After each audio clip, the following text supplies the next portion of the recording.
Hello and welcome to another video and podcast from Fantasy Football Scout. It's team reveal time as we look ahead to game week 1 of the 2023-24 season. Pre-season is almost over and we're getting ready to finalise our teams.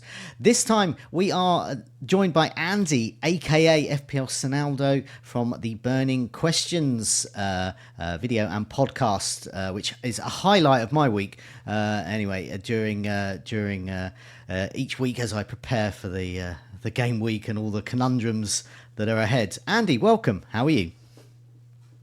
Great, Joe. Thanks so much for having me on. I'm excited for the new season to kick off and appreciate the kind words regarding burning questions. I, too, am a big fan of you, Joe. Keep carrying on with the great videos you've been doing. Well, thanks a lot. Before we tuck into your team, which we've got up on screen in a bit, just a bit of background about you with FPL. So we know that you host Burning Questions each week, so people are familiar with your thoughts each week. But what's your sort of background in FPL? Where'd you come out to the game? Yeah, I think when I first began my first season a couple years back, I was really obsessed with the game. But the core and the root of all of this is from just loving football as a kid. I played, quite a bit growing up, and not the professional level, but pretty well. And then sort of you just get obsessed about the World Cup, the Premier League, whatever it may be. Found this game. It's very difficult for East Asians. So what by East Asia, I mean Japan, Korea, maybe even Southeast Asia, to really get into the game of FPL, especially because of the time differences. And so, sometimes I'm watching games at 3 in the morning, 4 in the morning, and even I want to sleep. It's like really bad sleep patterns. So that's the difficulty I face with trying to grow the game out in Korea. I don't feel responsibility, but I would love to try to get this game out more in East Asia. And so I've been doing some content with some Korean YouTubers as well. But yeah, that's sort of the background of how I began FPL, the game itself. Okay, well, I imagine that those from South Korea and across Asia who are watching you each week, are you probably getting to know them a little bit more? They're probably same names are cropping up in the live chat on Burning Questions as well. And I noticed actually this week, I think there was the first Nigerian FPL Meets event where managers got together as well. So that's happening there. It's starting to crop up all around the world as well. So, perhaps that will happen soon in South Korea, which would be good. Yeah, okay. So let's have a look at your bus team then. Before we put that up, just a reminder to everyone to do press that like button if you like this video, and also do subscribe so you can keep up to date with all our latest content throughout the week. Okay, let's put your bus team up then. And by bus team, I mean, if the worst should happen with ourselves and a bus and a collision, this is the team we've got while we recover in hospital. So if you just want to sort of quickly run through it, and then we'll leap back in with and look at the players and your thinking behind it. So yeah, if you just want to run through your team. Yeah, it's a very popular draft. I'm sure a lot of managers have a similar sort of template as I do. It's a 3-5-2 for now. Johnson in goal. Chilwell, Gabriel, Estupinan at the 3-back. In the midfield, I've got Bruno Fernandes, Rashford, Saka, Martinelli, and Mitoma as my fifth mid. Up top, I've got Holland and Watkins. I really like this pick as my first defender. I'm pretty sure I'm going to go with him at Udogie as my first defense, and then Baldock and Mbuma as my deep bench. Okay. So that's where I'm at. Yeah. Once Areola becomes Turner, that's kind of where I'm going to be. Yeah. Okay, just to point out, people can see a Luton defender there on the bench there. He's actually now Baldock. So it's just one of the changes that we made. So just to highlight that to those watching before I get lots of comments saying, hey, Baldock's not at Luton. Okay, so is there any money in the bank with this? Yes, I have 0.5 in the bank, which I'm okay with. I think it's good that I do have 0.5 in the bank, because anytime you have a 0.1, 0.2 rise, it's very difficult really in the first 1, 2, 3 game weeks to get on that unless you have, 2 transfers. But I would prefer to have 1 million in the bank, because I'm looking at a sneaky transfer in game week 3 where I want to get Mitoma up to a 7.5. So I just like having 0.5 in the bank to start with. Okay. Yeah, I was gonna say what would you use it for? And it sounds like you've got a sort of a general plan earmarked for game week 3 there. I Mhm. too in my draft have point 0.5 in the bank. I consider it like an extra player because, as Yeah, you said, when that point 0.1 price rise happens for a player you want, or you get a drop for a player you want to get yeah, rid of, that's it. That move's gone. But that point 0.5 gives you that safety net, and it yeah, can be really handy and can aid yeah. flexibility. Yeah, just a note on that. I think psychologically, a lot of us expect a great result in game week. I don't know. Want to get off to a really good start in game week 1. I'm sure you do, Joe. I'm sure I do. But in reality, you just don't, we don't have enough data. We don't really know how these teams will perform. We don't really know who's going to be the enablers, who's going to be the really good picks. So you just want to have that safety blanket and be able to maneuver to different price points and different players just in case someone really good emerges. And if you don't have a route to get there, it's Yeah. going to be difficult. Yeah. Okay, I just draw everyone's attention to a video that came out this week on price points, where I have a chat about price points and about, but particularly they change each year, and this year, and your team is a good example of that. There is a wealth of options in midfield of between 8 and 9 million, and there is a wealth of options in defence around 5 million, 5.5 million, and this team bears that out. So let's get stuck in with some of those choices. We'll go straight from the back. A lot of teams I've seen have got Onana, the Manchester Yes. United's goalkeeper. You could get him. You could use that point 0.5, but you've gone for Johnston at Crystal Palace. Why have you gone for Johnston? And I guess why a 4.5 goalkeeper? Yeah, it was a tricky one. I would like to get Onana. If Onana was 4.5, no doubt I would want him. But taking a closer look at this, I'm not really sure how trustworthy the United defense is at this moment in time. I know their fixtures are good, but there's a couple things going against Onana. They play a very high line. It's not like the United defense is set yet. I think Ten Hag is really getting into the rhythm of, formulating his philosophy within the team. But I just want to see a little bit more from United defense before I really invest in them.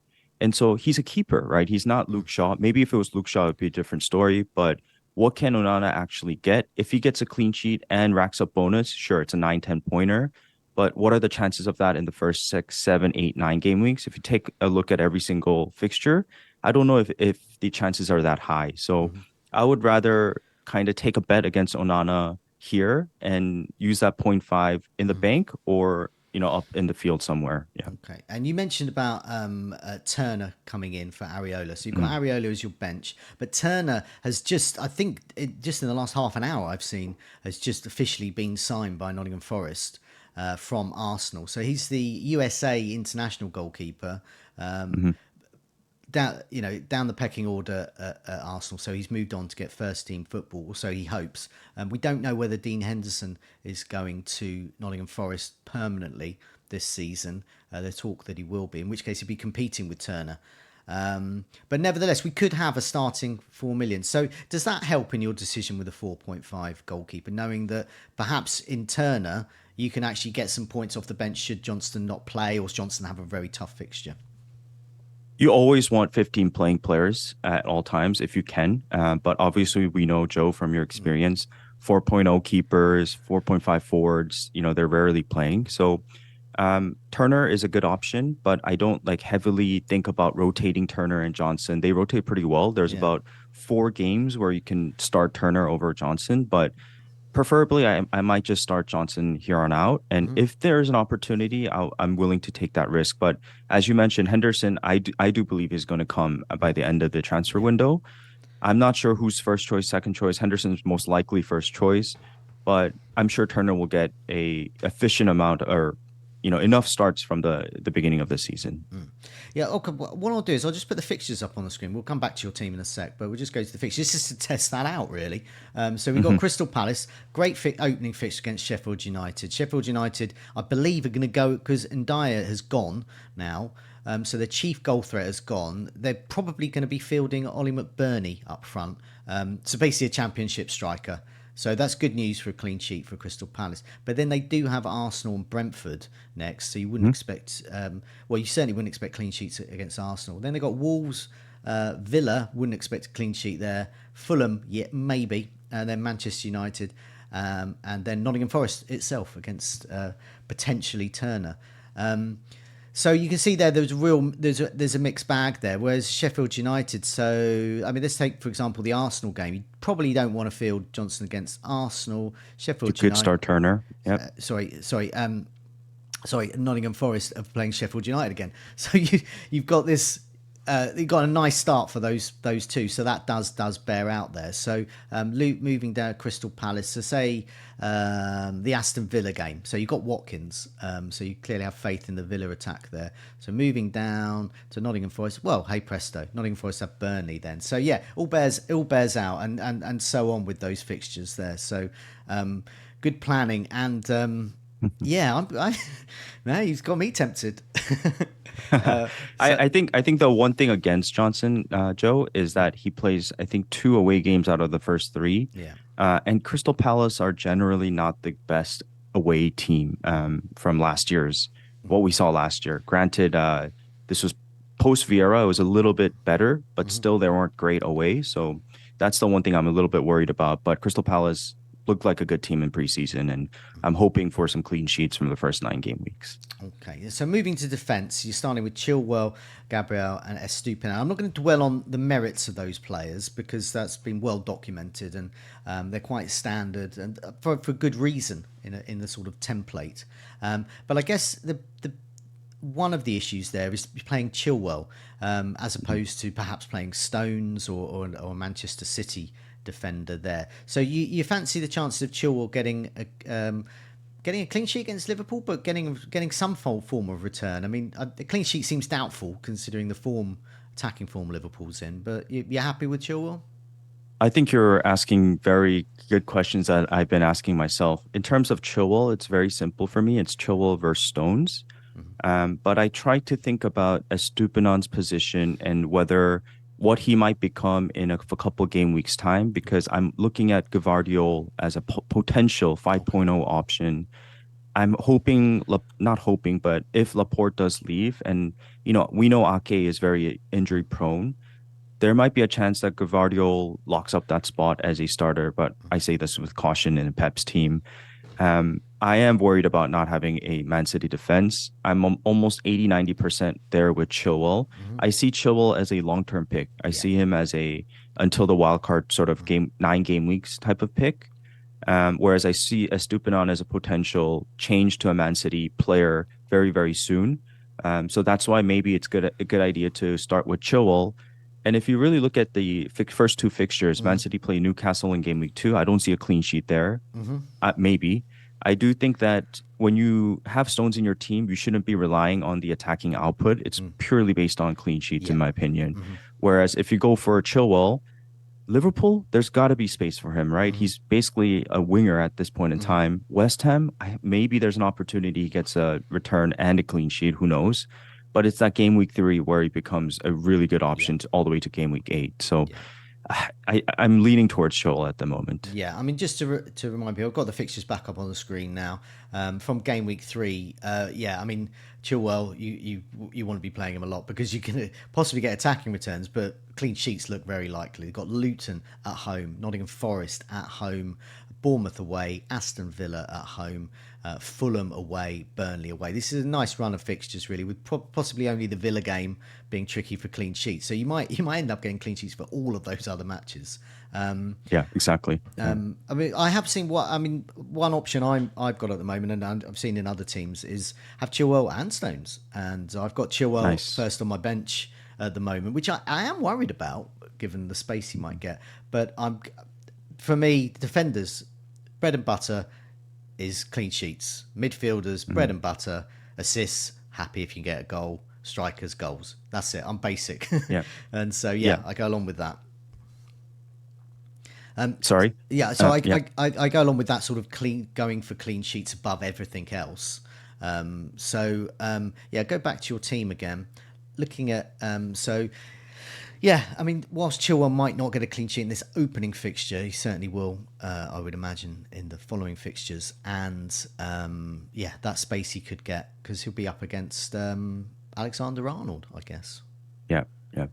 This is a very interesting point that I picked up from, I can't remember who Mm, it was, but it might have been Fabio Borg, or mm, I read it somewhere, where there was a time where one of the top managers in the world would move ahead of the template by picking two players from a team that's about to have a fixture turn. yeah. I'm probably butchering this Mm, yeah. explanation, but what I mean by this is that in game week 3, Chelsea start off with Luton, right?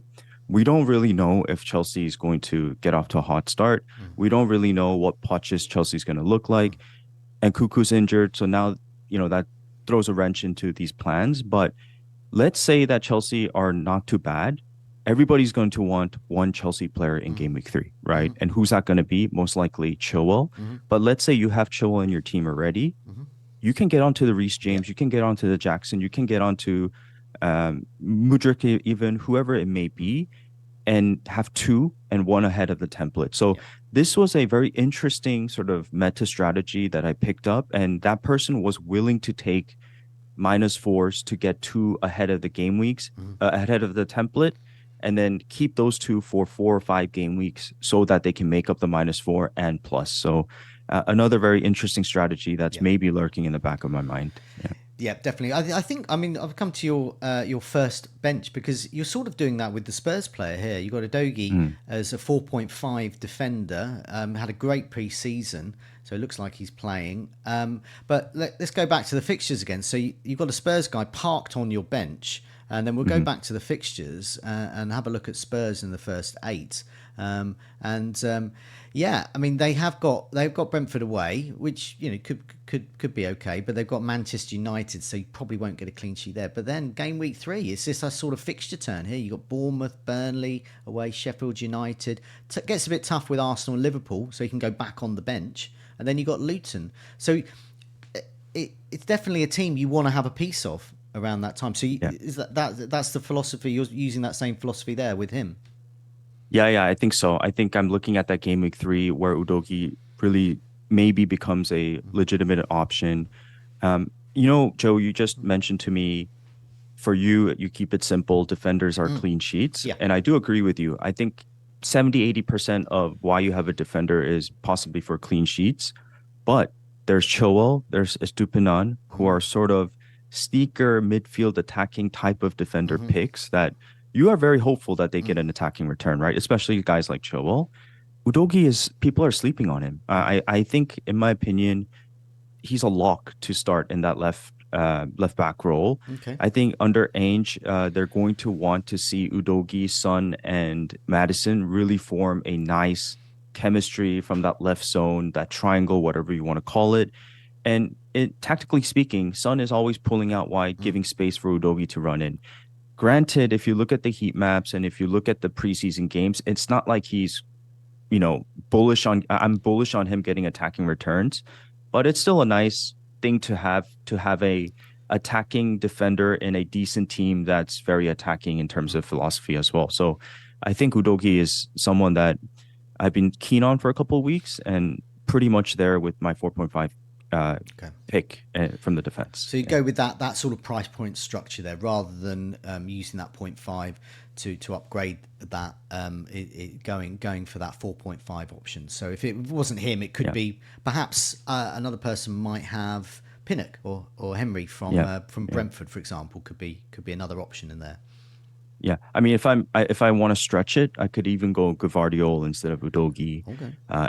and maybe sit on him for a bit. But it's just a unnecessary decision, I think, right now. Yeah, it's also with our experience of Man City as well. Is the good players, Pep tends to want them to bed in a bit, and True. so we will Hmm. see perhaps in the first few months even of a player not really getting those starts, but then coming in. I mean, he's a bit special, but then they're all a bit special because that's why Man City signs them. They don't sign bad players. Yeah, Okay, let's move into midfield. Obviously, you've gone for 3-5-2 because there's so many midfield options, especially in that 8 million or so price bracket. I'm not going to dwell on Saka and Rashford. They, chief attacking threat and penalty taker in Saka's case for their sides. Well owned for good reason. It's the other two, Fernandez and Martinelli. So you're happy with double Manchester United, and are you happy with Fernandes as a choice? So the midfield almost self-picked itself in terms of, as you mentioned, Rashford and Saka. Bruno, I came to terms with in the last, I think, week. I just think it's a good opportunity. And why would you? I started overthinking that pick a Yeah. little bit of, oh, he's playing too deep. Like, is there a different option? But I think Bruno Fernandes, with the fixtures given, you just have to go for him from the start. So really, the tough ones for me were Martinelli and Mitoma. Hmm. And then Salah came into the fold all of a sudden with the Nkuku and Jesus injuries. So I also did a Salah draft where essentially it's Salah versus I think Watkins and that second Arsenal mid position. But I do like Watkins a lot, and Martinelli just looked really good in the Okay. Community Shield. The difficulty I have with Martinelli is either him or Odegaard because I do think Odegaard is more minutes safe, Mm. but maybe play slightly deeper. But I say that with caution too, because if you look at the Community Shield, he was actually quite high as well, sort of, mix matching Yeah. with Havertz. When Havertz dropped deep, Odegaard was making these runs and even more closer to goal than Martinelli at times. The heat map will tell you something else, but that was the kind of dilemma I had. And Mitoma, I just see him as a very short-term punt, Yeah. even though he's a template pick. Yeah. Yeah, I mean he is. I mean the Matoma's was, I think by points was the third best behind Gross and March, I think, Mhm. last season. So he's not even the best Brighton midfielder, but he is owned by 4 out of 10 managers, 2 out of 5 Yeah. FPL managers. So yeah, any returns from him, it will hurt if you don't own him. But at the same time, I mean he's a great player. I mean he's great on the eye. Yeah. With Martinelli, I know what you mean about Odegaard's because it's going to depend. I mean, there's options now in midfield, so whether Rice plays there, Odegaard might have more license to go forwards, and it might be completely different. Say if Trossard has played also in midfield as well, well then it might be Odegaard who goes back a bit more. So it's going to change with each match. But yes, he will get those minutes. But Martinelli, yeah, he was. I think in the heat map, he was the furthest forward Yeah. in the Community Shield. So that indicates it's a good pick. But Trossard can come in either as a false nine or to replace Martinelli. So there is that issue there. Okay, so you got Matoma in there. Now I'm a Brighton fan and I haven't got Matoma, so I don't know whether this might throw a spanner in the works or not. Hopefully you're resolute and will keep him. But I've gone for Pedro instead of Matoma. When I Nice. first got Pedro, because I'm such a brilliant hipster in the game, he was only 5% owned, and now he's well over 10%. So he's double ownership because he's on penalties, we know. He seems like he's going to start. Because of this extended minutes rule, the cut down on time wasting, even if he comes on as a sub, he's going to get an extra 10, 20 minutes against tired legs. And Brighton don't stop attacking. They attack Yeah. from the off. So whoever's on the pitch attacks. So that's my choice. I've gone for Pedro. The same could apply for Mitoma as well. Yeah. Yeah, so you've gone for Matoma and Watkins, whereas myself and others have gone for Pedro and have beefed up Matoma to perhaps a Maddison, for example, or a Mm. Foden. Mm. Yeah, very, very interesting conversation. You see, even with a template draft, you Yeah, can, very different. Yeah, spark up some differences and decision making, right? And I think the weakest. This is crazy to say, but I think the weakest position in my team is actually Mitoma from the starting 11. yeah, yeah. I'm not convinced this is a good pick like it's a good pick, but I'm not like fully bullish on this pick, right? So there's a couple of things here, right? You compare him to the other 6.5s, which is Mbumo as well as Eze is in the talks. Of the three, maybe it's Mbumo versus Mitoma for me, but I'm not like leaning here or there with it. And then the João Pedro pick is I do think is a better pick than Mitoma from what we've seen in the last preseason game where he was very attacking, where he was central, he was Yeah. getting a lot of, funneling a lot of balls towards him as well on the penalties while Gross was on the pitch. So I get it. I do like that pick, but I prefer Watkins. If Okay. I was to go João Pedro, um, I really like Madison as a pick. When I talked about how I want to upgrade Mitoma with 1 million, that's the Madison position I really Yeah. want. but that means I would have to find point 0.5 somewhere else. Okay. So that's the dilemma I have in my mind in Okay. terms of Mitoma I mean versus Joao that Pedro. that is exactly the move I have. So Matoma for me is actually Madison. Hmm. One of the reasons I went for Madison is because Harry Kane scored 4 goals. Hmm. Son, as you will know, because you're one of his big cheerleaders in the FPL community, is injury free, and we all know what Son can do when he's injury Yeah. free. Meanwhile, Kulusevski's doing well. Madison's in that creative role.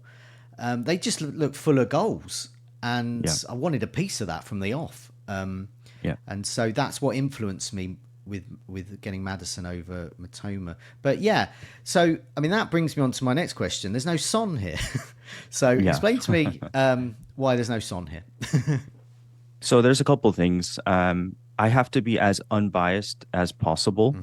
And at right now, if I was to pick between a 7.5 Madison and 9.0 Sun, my heart says always go Sun, but Yeah, I think Madison is the better pick right now. yeah, There's a couple things here. Sun has only played, I would say, less than what's 90 plus 45 minutes, less yeah, than a game and a half, yeah. right?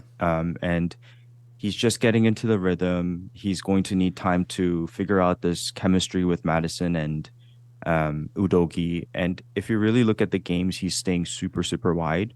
I've talked about this numerous times on Burning Questions too, Joe, where uh, our Spurs are very central. They keep Son and Kulu super wide, and they're like sort of the ignition to the attack.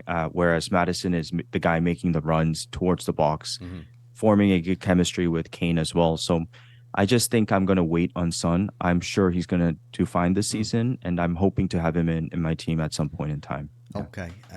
So there. So yeah, as you can see, there's already changes. So sometimes with these team reveals, some of the comments say, "Oh, these teams are all the same template picks," but we can see there are differences already. I mean, I consider my team template, you consider your team template, but there's already huge differences there. Yeah. But there is a 3-5-2. Um, uh, Before I talk about the two strikers you've got, I mean, probably won't dwell on Haaland too long. Have you considered a 3-4-3? Because you're saying Matoma's one of your weak links, and you did prefer Pedro. So why not Haaland, Watkins, and Pedro? No, I've definitely considered it. I think if I was to go a 3-4-3, that would mean I would want a better player than Udogi as my first Yeah. bench, because the idea there is that, okay, Joe Pedro, if he plays the first three, I'm betting on him playing well in the first two or three games. I can't Yeah. remember which fixtures, but especially that first one, I believe is Luton. Yeah. So that's where that's where I think people are betting on the Joe Pedro Yeah. pick as a first game week. Let's get off to a hot start. But you want to have a backup there. So if that would probably create what 1.5 ish extra money for you to get to that Madison, keep that Madison in the bank, and maybe you can't get to Madison, sorry. But have a decent sort of bench member to come off in order to make sure that in case the Pedro experiment fails, you have a backup plan. Yeah, I would say that a player like Pedro, and by the same token, Liverpool attackers, and the likes of Trossard as well, even if they will get minutes, you won't need a sub because they Mm, will play. They'll either start or they'll come on for 60, 70 minutes. Um, but just lastly on the attackers, so the Salah draft that you constructed, I've done the same with Salah drafts, and each time I've swiped it and gone back because I don't like. I feel there's too many corners cut. But do you think it's a terrible word coverage? But do you think that one of the other attackers like Jota could be an option as well for you, perhaps instead of Salah, or perhaps to move on to so Martinelli to a Liverpool midfielder in game week 2? I mean, is that something you considered? for sure. I think Liverpool are going to be very, very attacking this year. But right, it's just not the right time. Why risk it when you have literally Arsenal, one of the best teams in the league, if not the top two teams in the league right now, that's handed to you. And then you have, Manchester United key players that you can get at a very cheap price point. Bruno Fernandes at 8.5 is ridiculous. And you go for it. If it doesn't work out, then you have an outing to get to the Jota or Darwin or Luis Diaz, whoever starts to show, okay, we know how explosive Jota can be. Yeah. We know how amazing of a FPL pick he can be. But are you confident going him ahead of Martinelli, ahead of Bruno Fernandes right now? Yeah. That's the question you should be asking yourself. And my answer is no, not Uh, for now. Yeah. and I guess also it's really looking at that Bournemouth fixture in game week 2. It's not a great opening game for Liverpool. And then their fixtures are a bit middling for a while, and then it's more. I'll put the fixtures up on the screen just so we can remind people of them. So Liverpool have, Chelsea to start, not a great start, but then that Bournemouth fixture at home, and then Newcastle away, and then Aston Villa at home, not great. Wolves away, okay. West Ham at home, good, and then you got Tottenham and Brighton away, which aren't good. So it's very middling, and it's not a team I personally would want to invest too much in. But yeah, I mean the likes of Jota, I mean their ceiling can be huge. I mean they can. I mean if they really trounce Bournemouth, you could be looking at hat tricks for some of these players. Yeah. So it's definitely there. But I guess you're not a sort of a risk taking manager, because I guess a risk taking manager would just go in on a Jota and Darwin and just hope they play and hope they can score lots against Bournemouth. Yeah. So I think in the last 3 seasons I've played, I've come off with, really, really good ranks. And all 3 seasons I played the same way, and I plan to do it the same way. I believe I start off like from assessing myself. I believe I start off very patient and sort of follow the pack for the initial. I know it sounds boring, guys. I know, people always say like why template, but it's template for a reason, right? It's such a good team, just by looking at this Yeah, team, right? yeah. And then I start taking sort of risks here and there. For example, I had Son for his hat trick off the bench last season, which was a game changer. I remember I had Bowen right before everyone got him 2 seasons ago. Little things like that start to add up over the course of the season. So I believe I'm sort of a more patient manager where I take risks when I see an opening, when I see that I'm maybe a little bit ahead of the pack or around the pack, and kind of game strategy that way as well. So very complex way to think of it, but at the same time, I go with instinct as well. So what I mean by this is there are moments where I feel like, okay, I think this player is going to do really well this week, and I'll have no regrets if I commit to this decision. So because you want to have fun, and that's when you really have fun, right? Cheering for a key differential against a very template popular pick. So a little bit of a balance of both throughout the course of the season. Okay, so you've got three attackers, but two in a 3-5-2, playing two. Mabama, who is either second or third or perhaps fourth choice at West Ham. We don't know yet, but he'll be one of those. But you've also got Haaland. We're not going to dwell on. Everyone knows why they've got Haaland, because his ceiling is so high, especially against these lesser teams. But then you got Watkins as well. So I'm going to assume that you did have Jesus, and then you've Yes. moved to Watkins, because that seems to be what most people have done. Does that indicate to you that Watkins isn't actually a player that you really wanted? You just like his price point? Very, very good question. I'll be completely frank with you. I went from Jesus to Nkuku, and Ah, then I eventually got to Watkins. The ah, fact that I didn't consider Watkins, just goes to show that sometimes you get caught up in the hive mindset, or you just kind of ignore an asset because there's a better asset in front. I think Jesus is a better asset, right? For now, for the beginning part of the season, but Watkins has really grown on me as I think about it more and more. And I sort of he fell into my draft, and I don't think there's a better option than Watkins. He's a tick along type of player. I don't think of him as a 3 week punt, 4 week punt. I think of him as I want to keep him for as long as I can because I know he's going to deliver the points. It's just a matter of when in terms of and Watkins. of course there are. And Yeah, I was going to say there are other players that can come in, so it's nice to have that price point as well. exactly, exactly. It's hard to go from Joe Pedro to Watkins, but you can go from Watkins to Jackson or who knows who emerges, right?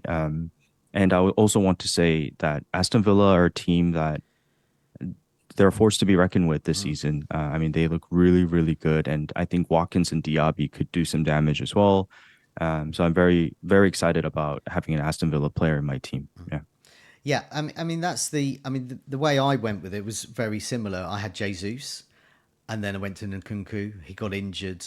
Then I moved to Watkins, and but that was very brief. It was possibly an hour. Watkins was in my team, and then moved to Pedro because then I started Nice. to look at some other options. Although they did leave me with a lot in the bank. Um, but yeah, and that's what I thought, and that was the thing that kept ringing around in my head was the Watkins was actually my third choice for there because Mm, Pedro was already in my Pedro was already in my team, so it was more like going down to nice. a 4.5.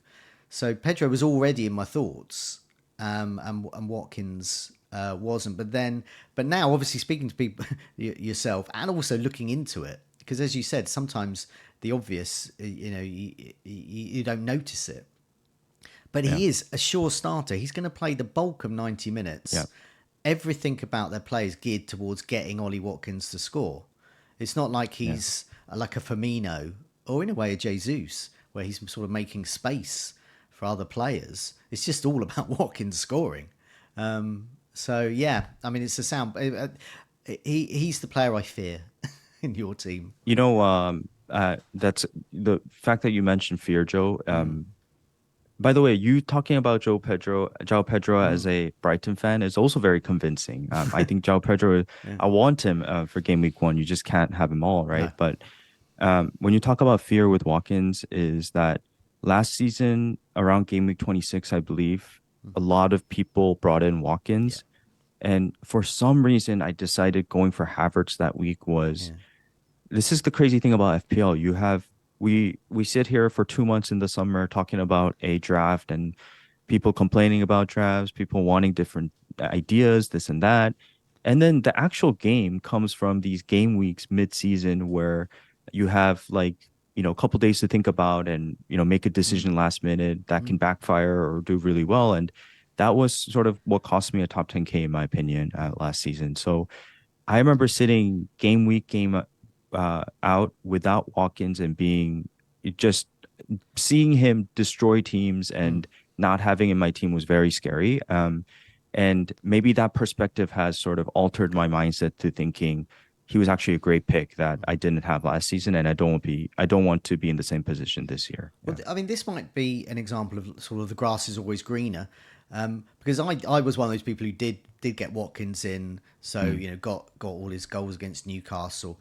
But as an owner, I don't think I captained him at all. I think most of the games he scored and possibly got some bonus. Mm. But I remember the penalty miss as well.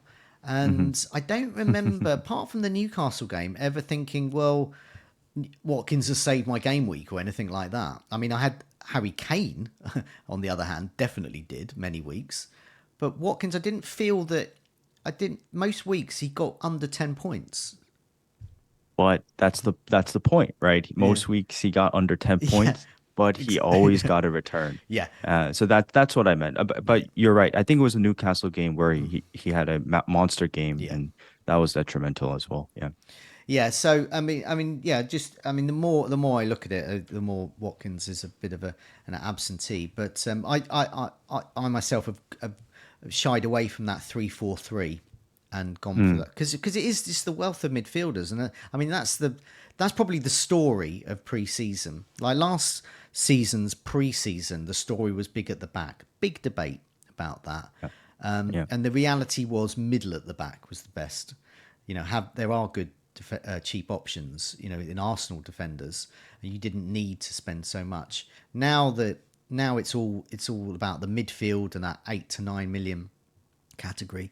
But a few seasons back, I don't know if you were playing here. Do you remember the season of the 7 million mids, where No, I don't. seemingly, I think it was 3 or 4 seasons ago, seemingly every attacking midfielder you wanted was 7 million, and so Hmm. teams were packed full of them.